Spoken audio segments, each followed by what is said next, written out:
Hi, in today's video I'm going to show you how to enable the Windows Subsystem for Linux on Windows running on Bootcamp. If you come across to the Microsoft documents on setting up the Windows Subsystem for Linux and go through the setup, what I found was that I had an issue setting this up on Bootcamp, and basically the error I was getting was installation failed with error and one of these two error messages. Now underneath, basically what it says is, please make sure that virtualization is enabled inside of your computer's BIOS. Now the problem is Macs don't have BIOS. So after a bit of Googling, I came across this site, askubuntu.com I think it was. And basically in this post it describes how to check if your Mac supports virtualization, and also how you actually enable it, which is by going into the system preferences, startup disk, and clicking on Bootcamp and clicking restart.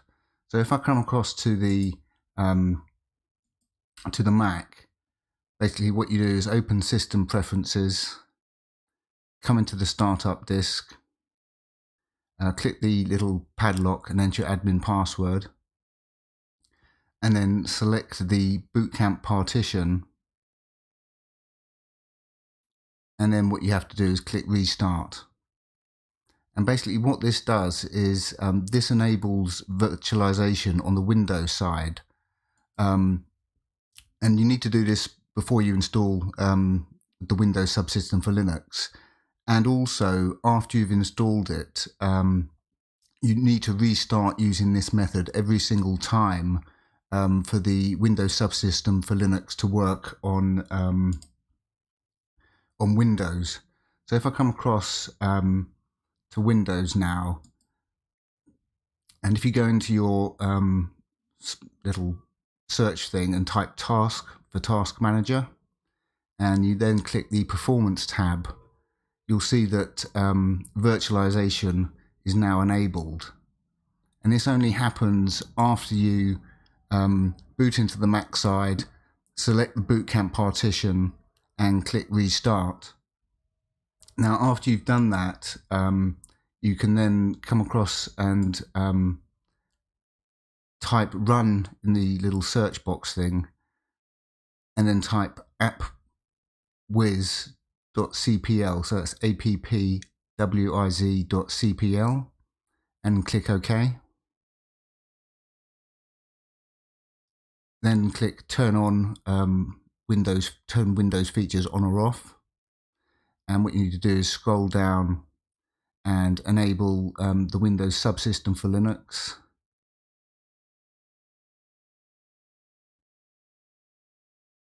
Virtualization and the hypervisor.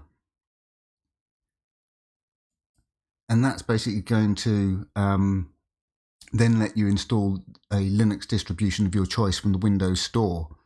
Now, as I said, after you've installed Ubuntu or something, you have to reboot into the Mac side every single time you start Windows, and click the startup disk, Bootcamp, and restart. Unless you have to do that for virtualization to be enabled every single time. Even if you set your Windows Bootcamp to be the default operating system in the Mac's system preferences startup, the virtualization isn't persistent, so that if you restart Windows and then try and open the Linux distribution you've installed, it won't work. It will say virtualization is not enabled, and you have to boot back into the Mac, go into system preferences, startup disk, and click restart. And you have to do that every single time you want the Windows Subsystem for Linux to work on Bootcamp. So that's basically the fix for getting this to work. There's a few things you need to go through and set up, but I'll leave the link to the Microsoft document under the video.